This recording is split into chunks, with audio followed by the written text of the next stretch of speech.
Hi, I'm Brandon Volker, and welcome to Beyond the Bar with Jack and Brandon. So welcome back to the Jack and Brandon Show. Today we are with one of our colleagues, Oliver Wilhite. Oliver's been with us a little over a year now, and he's been practicing law for about 4 years. Is that right, Oliver? About 4 years. October 21 is when I started. Practicing law or with us? Practicing law. Okay. Yeah. I don't know if I remember the date I actually practiced law. It was a long time ago. So we've talked about a lot of things, and we've had a lot of great guests. And today we're kind of bringing it a little bit more internal, and we're going to talk about what you do a lot of for us. And I think one of the things people probably aren't aware of Gatlin Volker is we represent the largest insurance company in the state of Kentucky, and I've been representing them for over 20 years now. And you are part of what I would say our insurance litigation team. Is that fair? That's fair to say, yeah. All right. And in your little bit of a year in working with this individual carrier, we get all kinds of crazy cases. We do, yep. Every day is a new case. You never know what's going to come to the door. Right. And what I want to talk about a little bit today is I think when people hear the word insurance, they think that, oh, this is sort of the most boring topic we've had so far. We're going to make insurance interesting. Because our insurance cases have brought us donkeys, right? Mm-hmm. They've brought us horses. Donkeys, horses, dogs. Lots of dogs. Lots of dogs. Yeah. And one thing I've learned about dogs is I don't like dogs. I don't think that there's any purpose for dogs. And after you represent an insurance company, it confirms that all dogs bite and there is absolutely no purpose for any dog. Well, I disagree with that. You do? I like dogs. But all dogs bite. I wouldn't say all dogs Like bite. when there's some movie like All Dogs Go to Heaven, I say all dogs bite. All dogs are innately evil. I disagree with that, but I will have to give it to you. You know, we did have our first dog that we had. It bit a kid in our yard. All dogs bite. I wouldn't admit that. We had to give the dog away, so nothing came of it. But we did. You know, that dog did bite. We've had several other dogs that do not bite, so I wouldn't say all of them bite. But I know you don't like dogs and animals, so I understand your I response. love birds and fish. I have 4 kids. That's close, isn't it? To a dog or a bird? Well, we have a house of lizards. A lot of lizards in the house. They don't do much. They're kind of creepy looking too, though.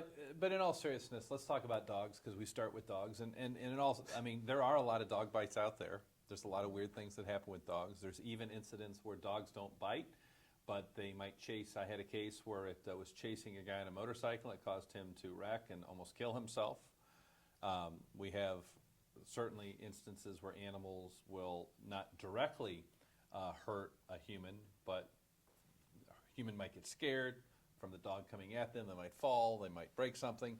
And all of this generally will fall to someone's homeowner's insurance policy. Mm-hmm. So now to bring in the very boring topic of insurance and how it's really applicable.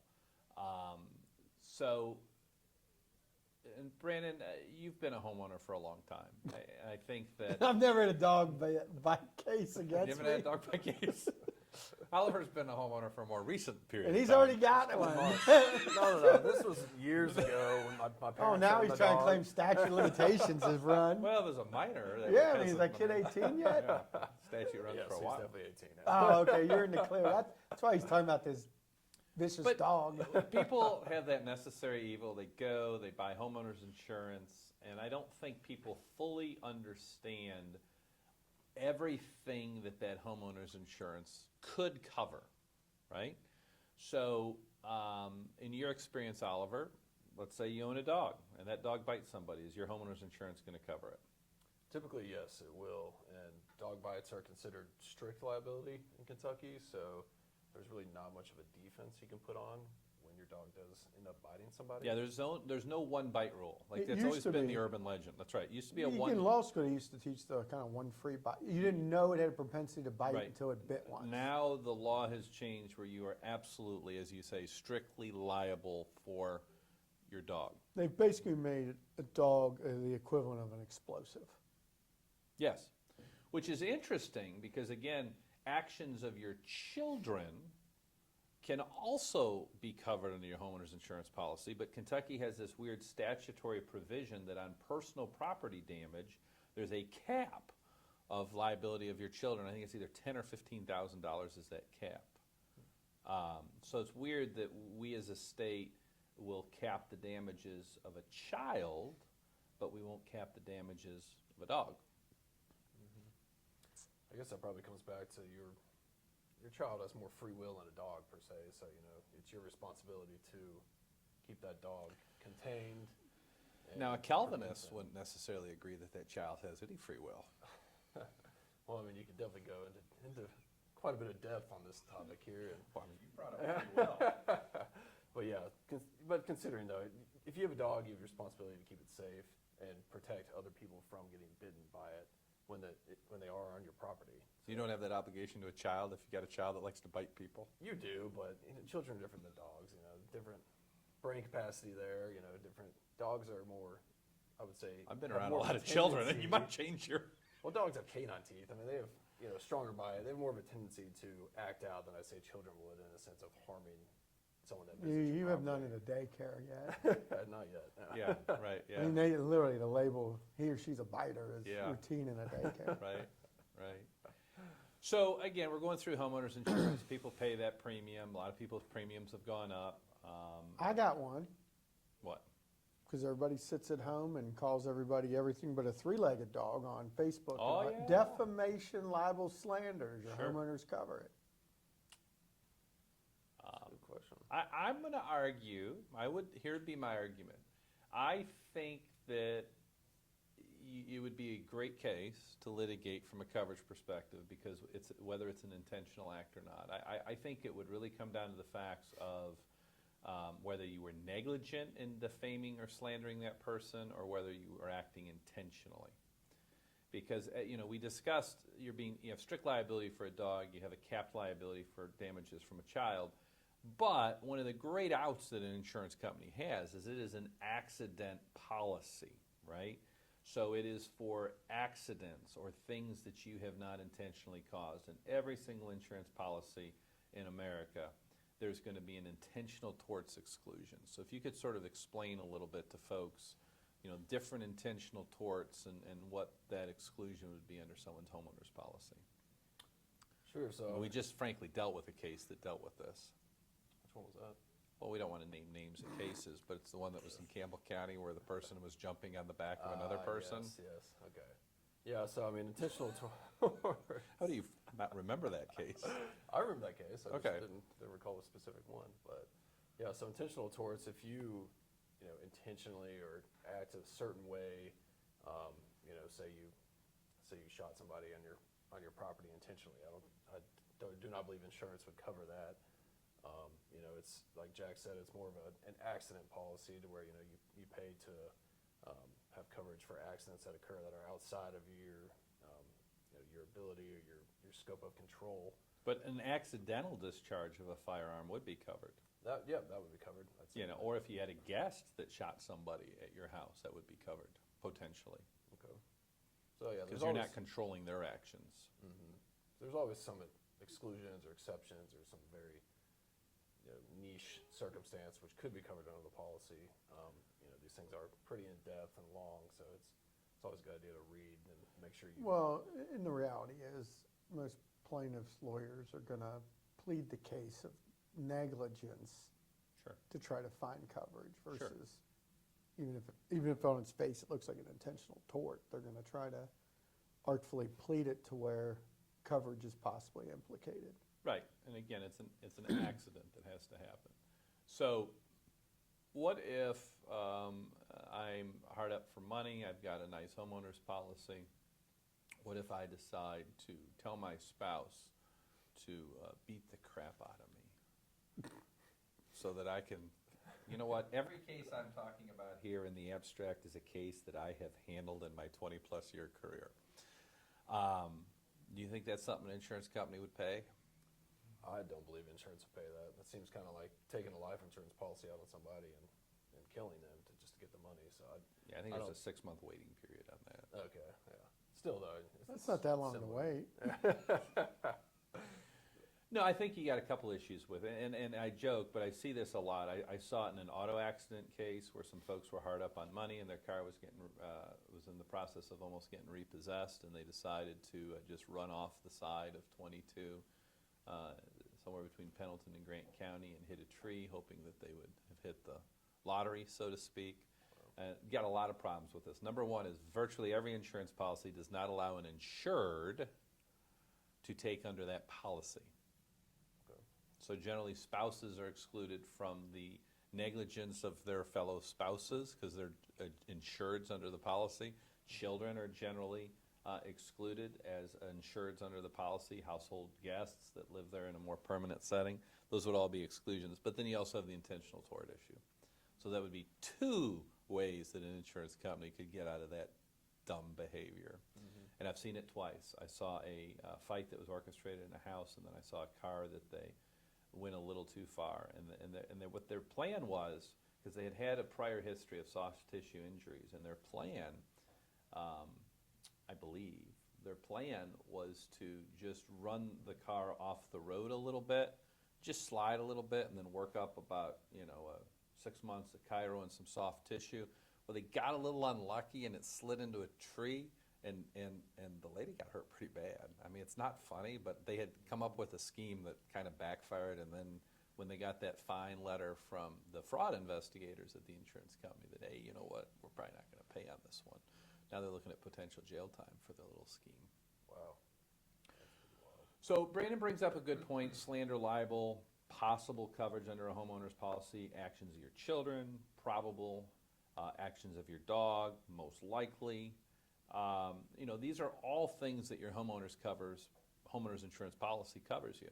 What about you have a party at your house and you serve the people too much alcohol, and one of them is leaving your house and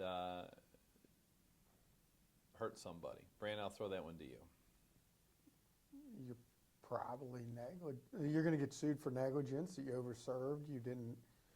Kind of same standard at a bar. If you know somebody's drunk, you need to take their keys, call them a cab, Right, but does get them insurance home. cover that, you think? Yeah. I think so too. I don't Now, you think- might get canceled Sure. because you're running a house of. Sure, but that's probably something your homeowner's insurance covers you. Let's go into the areas where we get a lot of calls for homeowners insurance coverage, but probably isn't homeowners insurance coverage. You buy a new house. You just bought a new house. And we just had a lot of rain and a lot of snow, and now your basement is leaking due to a defect in construction. That's something your homeowner's insurance is going to cover. I would say probably not. If it's a newer house with a defect, I would say the construction company would probably be on the line for that one. There may be I don't know for certain, there may be a time period where the building company is liable for, say a year after the construction, and maybe it cuts off thereafter.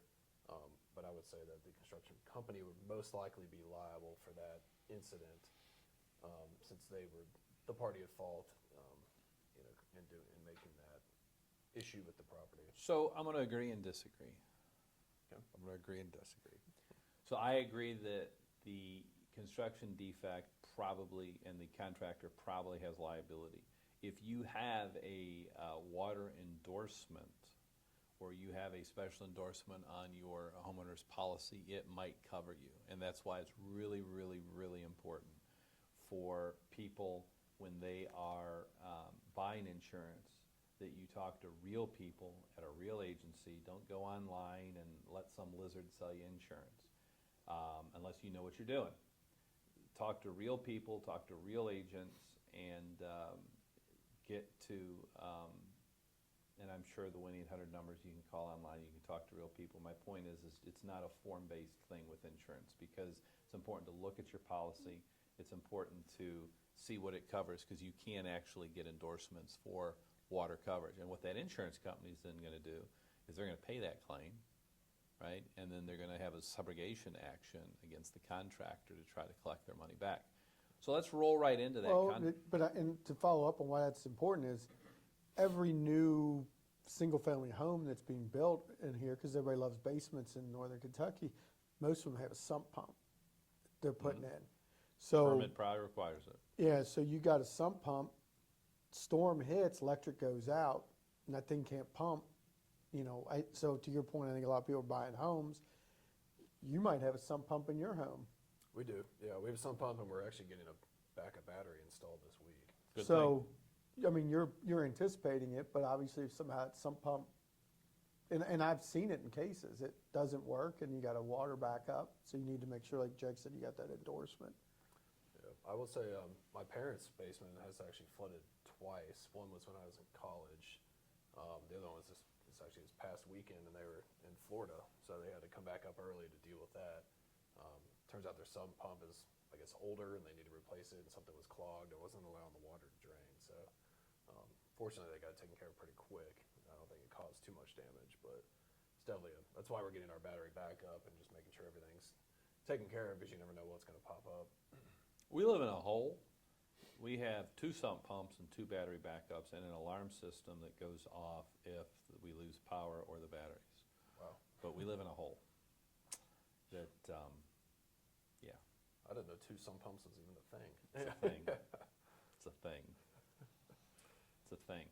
So, contractor now has liability. Is that contractor's insurance going to cover that?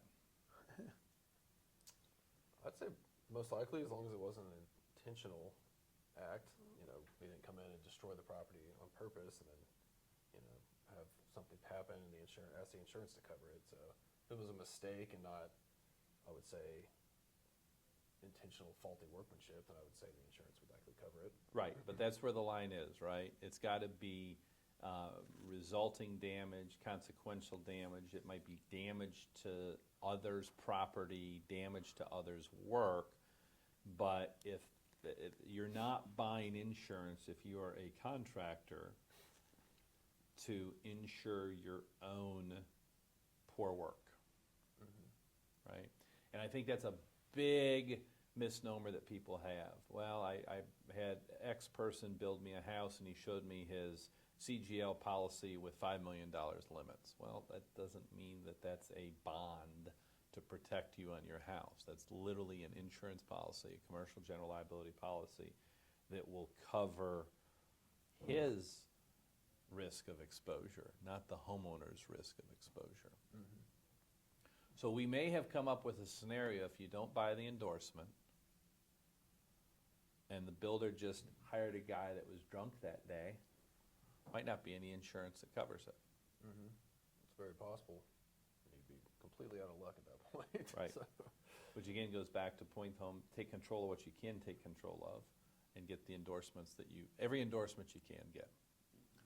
Any other weird, Brandon, thoughts of what might be covered through a homeowner's insurance policy that people don't think about? I think one thing that you always hear about are horror stories. I know for a fact, because obviously with you doing work for Kentucky Farm Bureau, I use Kentucky Farm Bureau, and I remember asking Kevin Geisel, my age, and he was a longtime friend, known him since I was a kid, when we put a swimming pool in. And I was shocked, was like, no, it doesn't, my rates didn't go up. I didn't, but I think there's a But common. you got to gate it. You got to You protect do it. have to gate it, but I do think there are liability claims based on swimming pools, but I don't think it's as widespread as people might think. Worst case I ever had was a 2-year-old girl that waddled out of her parents' house into the swimming pool that the gate didn't work right and drowned. So, like I said, I've been doing this for long enough. I've seen it all. But I've only seen one of those. But I do think gating it is so critical because it's a huge attractive nuisance to the kids inside. And, while you're required to have a gate, I think, don't hold me to this, I think if you have more than 5 acres, lotting zoning doesn't allow it. So if you live on a farm, you may be able to get by without even gating your pool. So then does But that your become? insurance policy, though, is probably going to require it, and that would then become a defense the carrier would have in paying a claim on it. True. Because that contractual relationship you have with your insurance company is going to trump any zoning laws. And then the other thing I would wonder about, because I know you guys have both handled these cases, and you see a lot of them, especially this time of year if you're driving south, are the UTVs, side-by-sides, and all that. What insurance, because obviously you can buy insurance to cover your UTV itself for property damage and all, but what happens if you're out driving your UTV and you roll the thing and you hurt your friend? Where's that? Homeowners insurance is probably gonna cover you. Most of the ATV, UTV cases we've had have been farm policies, which definitely it covers on a farm policy. Again, absent the pool case, some of the most horrific cases I've seen beyond dog bites are ATV rollover cases. I mean, they're just, those things are awful. And, you know, I think the key is if you have an ATV, make sure everyone is seat belted in it. Make sure that you use those seat belts, because the deaths I've seen and the folks who have become quadriplegics are people that it rolls over on them, so they get ejected from it, and then, you know, the ATV rolls on them and crushes them. That's where I see people really getting hurt. You're just disgruntled from that time riding with me and you were covered in mud because you had to we had to keep winching out of mud piles. I will say that I was sort of weighing the risk of death by drowning because I couldn't get the seatbelt off in time because of the mud, or just death from the thing rolling over on me. And because you were driving so cautiously, I was not really worried about getting ejected from it. I think I went no seatbelt on because I wanted to get out of that thing as we were going into the mud pit. I was more worried about drowning. So it was sort of a choice of evils there I took. But in all seriousness, I do think, and I don't mean to be preachy, but people have got to use seatbelts on these things. I've seen so many cases where you have 9, 10, 11, 12-year-old kids that are out there driving on them. I think the worst concussion that my son has ever had was probably an ATV accident. I mean, the one good thing. And he played football for 10 years. The one good thing about it, though, when your kids do, the one thing there is a positive. They learn to operate. If you teach them and they learn to operate and understand, appreciate, you know, the power and all that, I do believe they have an upper hand when they get their driver, you know, when they start driving a car. They've at least been behind the wheel of something with some power. Sure, but there's a whole lot more safety features in a car. For sure. Because we'll move to cars, because auto insurance is a big part of it. You know, I'm going to say I've probably handled litigation, I don't know, 1,000 cases in my career. That might be a little high, but let's just say 1,000 cases for round numbers. I've seen a death because of a swimming pool. I've seen at least 5 to 10 deaths because of ATVs. I'm not sure I've had a single auto death case. Really? Defending? Mm-hmm. There's just not a lot of auto death cases No, out I mean, there. I've had a few, but I mean, you're talking on one hand. But my point is, I think automobiles have plaintiff's gotten standpoint. so safe. I mean, they're out there. They're out there. But automobiles have gotten so safe that, I mean, frankly, I think in my whole career, the only death cases I've been involved in involving automobiles have been automobiles that have been hit by trains, and those have almost all been death cases.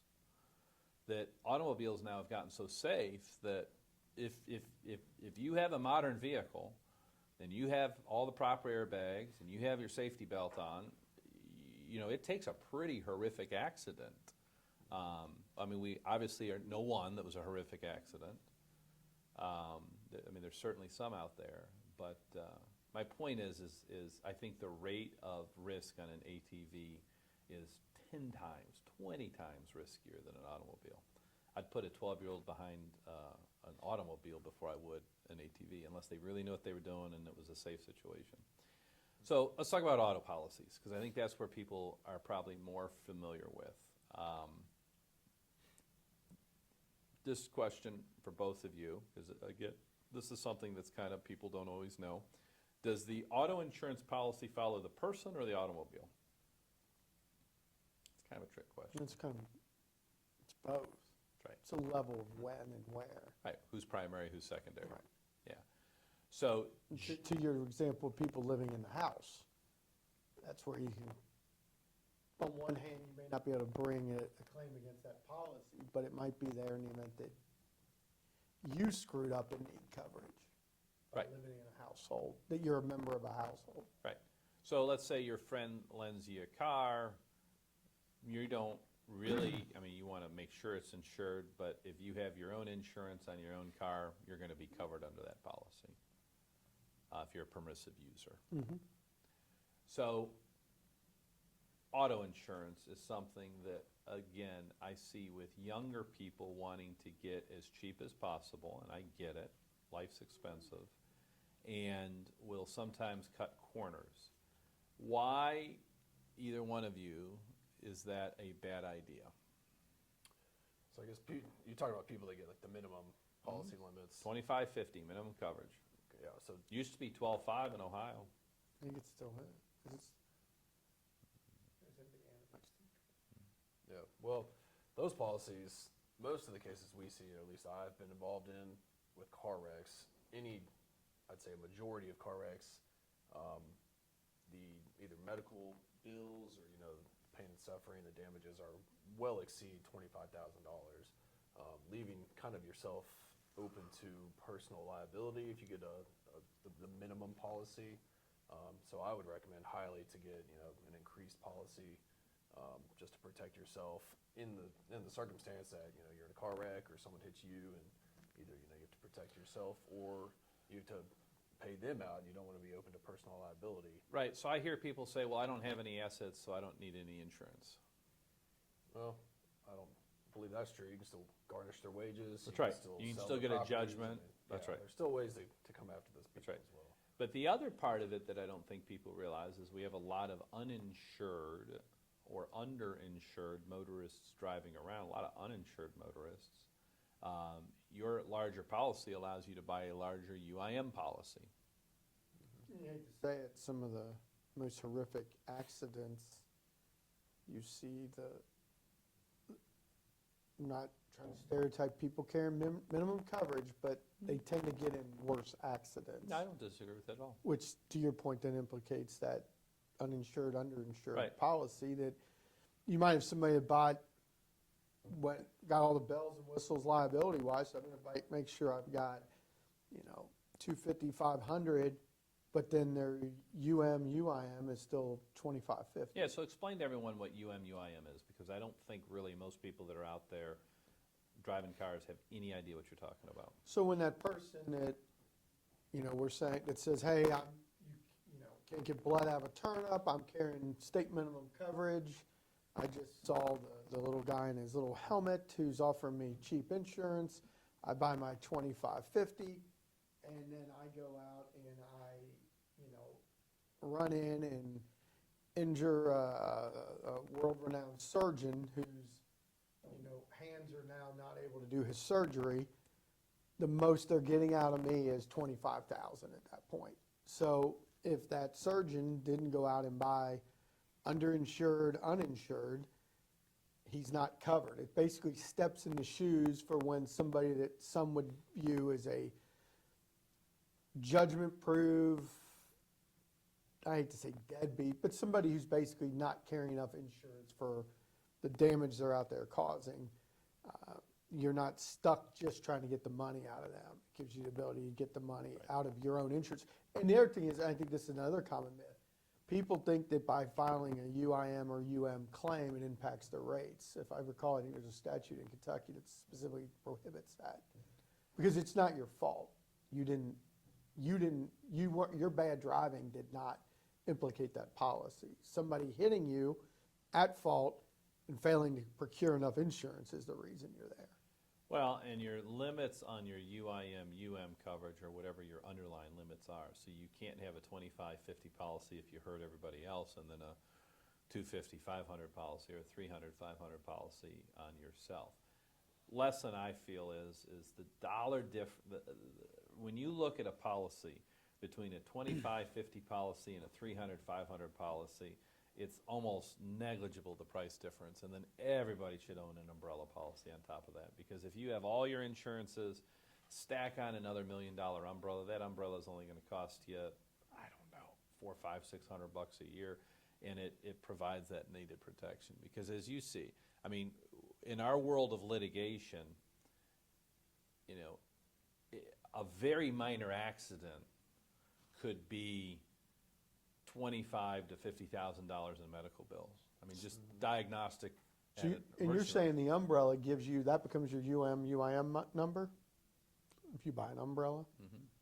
So, I mean, that's huge. And like to your point, it's cheap. So, say, God forbid, your wife's the primary breadwinner for the family, something horrible happens in Iraq, and you're carrying $1 million, $2 million umbrella, that becomes your UIM. That's huge. So auto insurance, I think everyone gets. It's required by law. If you're operating a motor vehicle, if you own a motor vehicle, absolutely required. Keep it going. Get as much insurance as you can. Talk to your agent. Talk to real people, and get insurance that's appropriate. Let's move to the final kind of area of insurance that we see a lot as litigators, workers' comp insurance. Brandon, this is kind of your world. You were on the KEMI board for a while, if I remember, which is the Kentucky Employers Mutual Insurance Company Yep. for workers' comp. And we represent a lot of contractors at a lot of levels. One of the things that I think I often get frustrated with is people say, oh, well, I've got all these people working for me, but they're just 1099, so I don't cover insurance. I don't cover them. Talk about that. Well, that's not going to fly. I mean, if you control where they work and all, the IRS is probably going to consider an employee, certainly for workers' comp. And I actually, under Kentucky workers' comp, they're going to probably impute employee liability even more so than maybe even a taxing authority. Because as a matter of public policy, they want comp being paid into, because the state, is a matter of public policy, is determined they want to make sure that people get hurt on a work site, that there's medical coverage to pay for to get them better, basically. So, I mean, the people who do that to save that money, they're looking at when that person gets hurt, there's going to be a claim made against the underinsured fund for the state, for which that fund's then going to go after you personally for not procuring workers' compensation. And the other big issue that I have seen is at some point when the workers' comp audit comes in, you can get a large due bill because maybe you've gone 2 or 3 years saying that these 10 subs were 1099, and now all of a sudden they're not going to renew your policy unless you come up with a really large sum of money. So from a injured worker's perspective, one of the kind of, another kind of thing you hear about, I think a lot of people Google things, even a lot of lawyers, I think, don't fully understand the law on this, where they'll say workers' comp is the exclusive remedy. A lot of people, I think, feel that if they have a comp claim, they don't have any other potential claim. Kind of walk us through how you can certainly get third parties to have additional pots. The best example, ironically, would be a car wreck case. So I'm a delivery driver for, Papa John's, and I'm delivering my pizza, and I get in a car wreck. So I have a workers' comp claim against my Papa John's franchise or whoever I work for. So workers' comp's going to pay my medical. They're going to pay me if I miss work. And then at that point, that's a workers' comp case. But let's say I wasn't at fault in the wreck. Somebody ran a red light, rear-ended me. I have what's called a third-party claim against that negligent driver. But the term exclusive remedy means I can't sue. Let's say in a crazy world there was another Papa John's driver that hits me. I can't sue Papa John's even for that negligent act of that that coworker. Or if I'm working in a factory and a coworker is engaged in horseplay and I end up getting hurt, I can't sue in tort. I'm stuck with the exclusive remedy of workers' comp. But I do think a lot of lawyers sometimes fail to look at the interplay to see if there is a third-party claim. Or if you get an outside of comp, like an OSHA violation. Then it's a penalty provision. And the other thing that you see a lot of, there's a provision under comp that says if you file a civil suit against that third party, you're supposed to give notice to the comp carrier.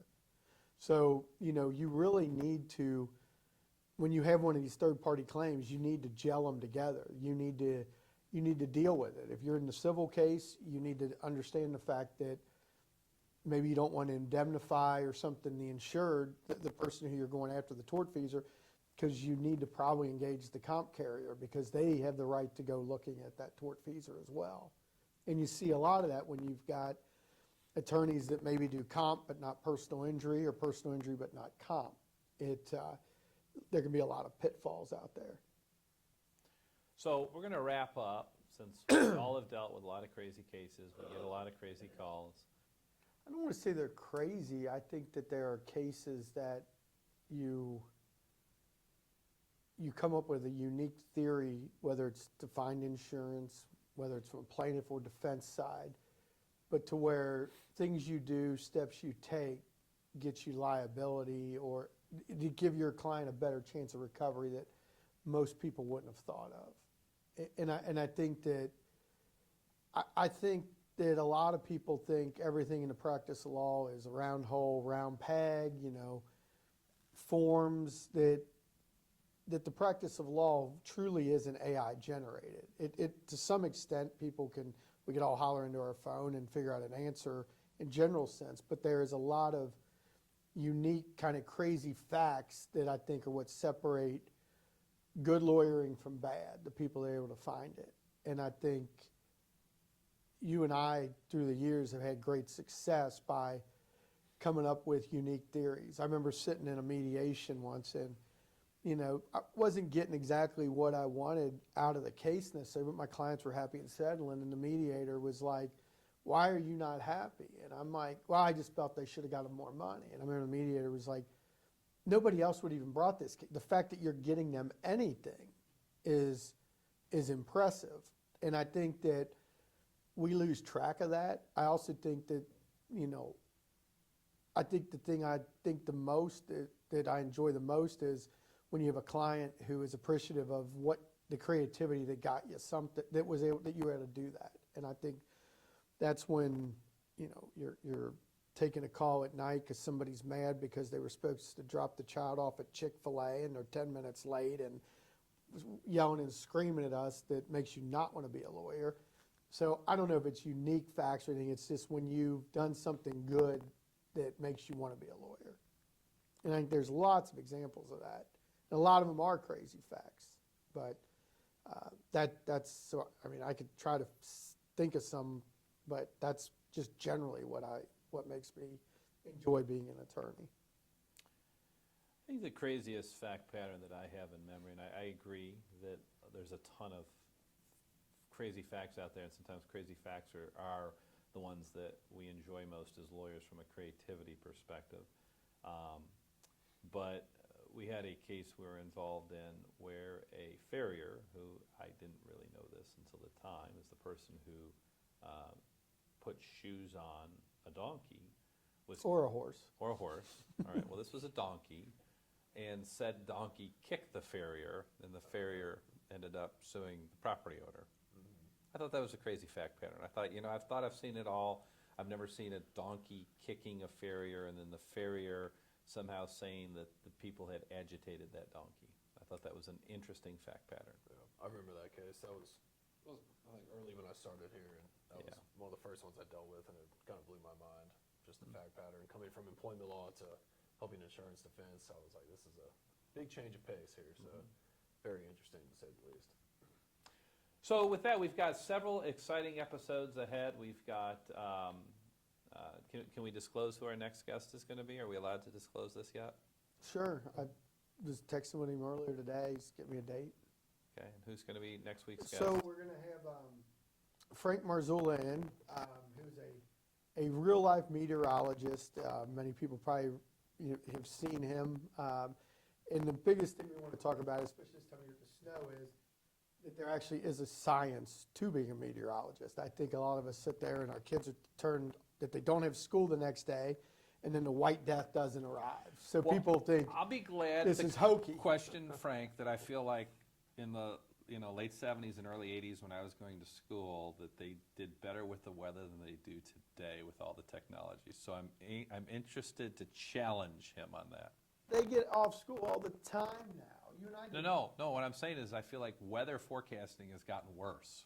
It probably has. I think back when my parents, who had a barometer, old school barometer that was on the wall, that said whether it was going to be rainy, thunderstorm, cloudy, or sunny the next day is more accurate than anything I see now.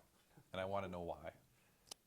Like I joked the other day, when we were in school, you did a tornado drill, you took a book out, you got down on your, and squat in front of your locker, and you put a book on your head, like that was gonna stop if the building collapsed from a tornado. Whereas now they just send you home due to high wind. That's right. That's right.